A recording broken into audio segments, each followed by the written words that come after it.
Datang dengan membawa sejumlah bahan pokok, puluhan orang dari organisasi Madas Darah menemui Nenek Elina di rumah kos di kawasan Balongsari, Kecamatan Tandes, Surabaya.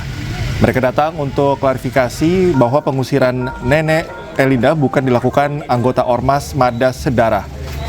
Menurut koordinator Madas, yang mengusir Nenek Elina adalah oknum. Madas juga mengecam pengusiran Nenek Elina dan menuntut agar oknum yang terlibat ditindak secara hukum.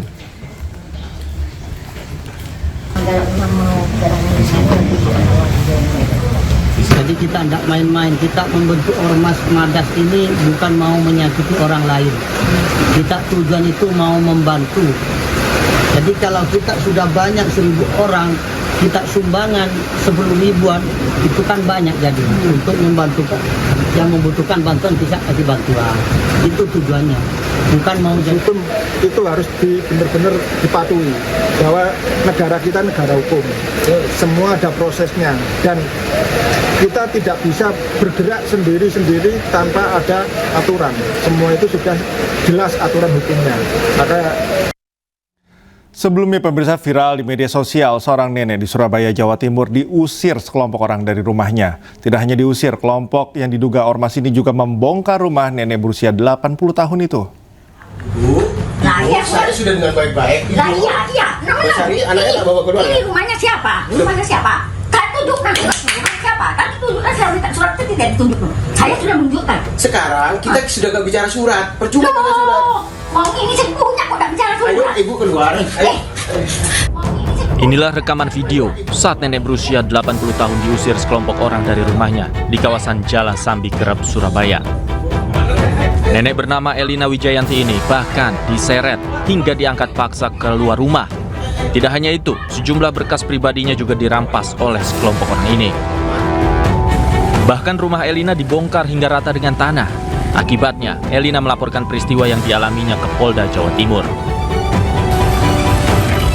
Orang banyak yang surat baju merah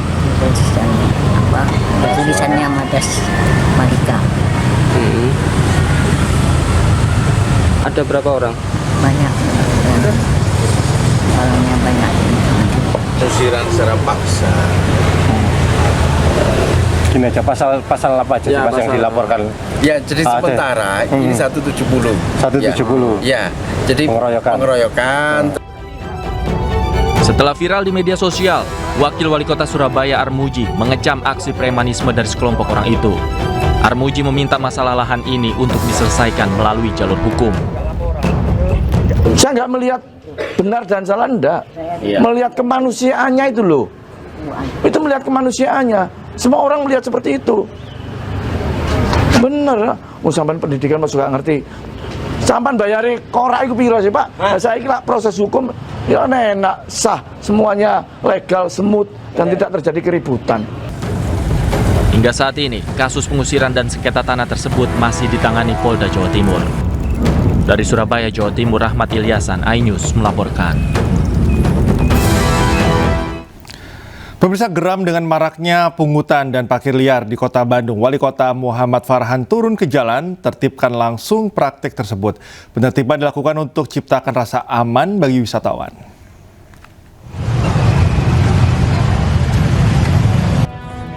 Gerah dengan laporan masyarakat terkait pungutan dan parkir liar di wilayahnya, Wali Kota Bandung, Muhammad Farhan langsung mengambil tindakan. Bersama aparat terkait, Farhan turun ke jalan menertibkan praktik pungli dan parkir liar yang dikeluhkan warga itu. Saat penertiban, Wali Kota Farhan menemukan ratusan kendaraan motor terparkir di atas trotoar. Selain itu terdapat puluhan mobil yang juga terparkir di badan jalan di depan kantor pos Asia Afrika. Seluruh kendaraan yang melanggar aturan kemudian dihalau petugas ke kantong parkir resmi yang telah disediakan. Ini akan ada tindak pidana ringan, di mana mereka akan kena tindakan pidana berupa kewajiban melapor dan uang punglinya semua akan disita. Tadi berapa Pak? Dicari berapa parkir di sini Pak? Menurut kabar katanya 10 ribuan per motor. Jadi itu sudah, wah itu mah pungli aja 100%. Kita sikat semua. Razia pungli dan parkir liar di Kota Kembang berawal dari peristiwa yang viral di media sosial. Seorang juru parkir meminta uang secara paksa kepada pengendara mobil di kawasan Braga. Sebelumnya, pengendara telah memberikan uang sebesar Rp15.000, namun juru parkir itu kembali menagih uang sebesar Rp15.000. Saat diminta karcis resmi, ia tidak bisa menunjukkan. Pengemudian takut kemudian tancap gas, padahal Dinas Perhubungan Kota Bandung telah menegaskan jika juru parkir tidak bisa memberikan karcis, maka tarif parkir akan digratiskan. Dari Bandung, Jawa Barat, Billy Maulana, iNews melaporkan. Pemirsa, libur Natal dan Tahun Baru identik dengan lonjakan konsumsi energi. Untuk pastikan pasokan energi aman, Kementerian SDM bersama Pertamina melakukan pemantauan langsung ke Sulawesi Tengah.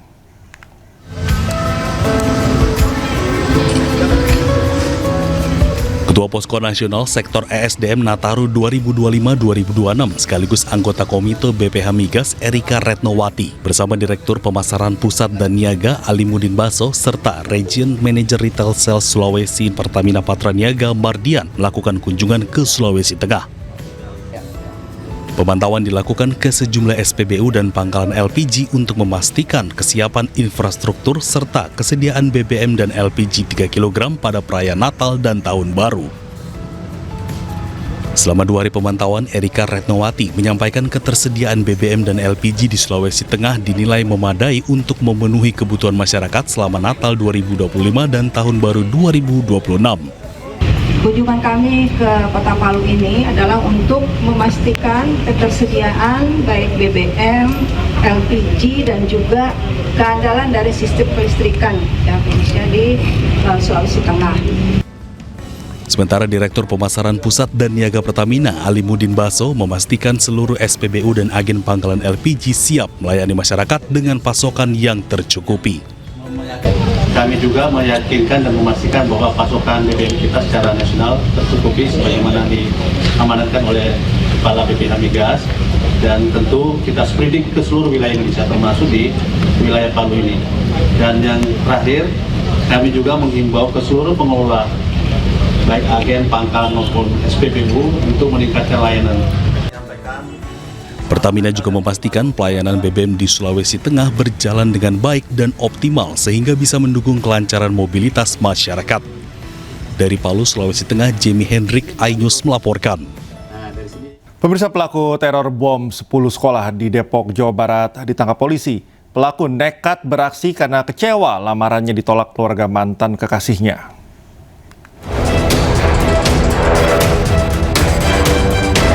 Polisi menangkap pelaku teror bom di 10 sekolah di Depok, Jawa Barat.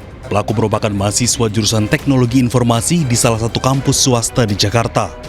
Dari pemeriksaan diketahui motif pelaku nekat beraksi karena sakit hati lamaran pernikahannya ditolak oleh keluarga sang mantan kekasih.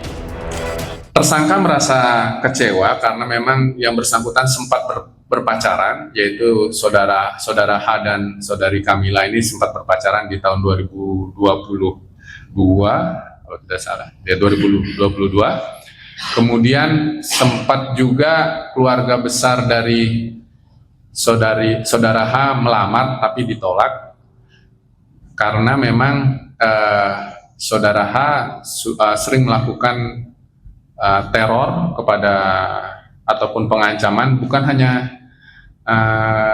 ke yang bersangkutan atau saudari Kamila bersangkutan, tapi sampai juga kita mendapatkan bukti bahwa menteror ke kampus tempat saudari Kamila berkuliah.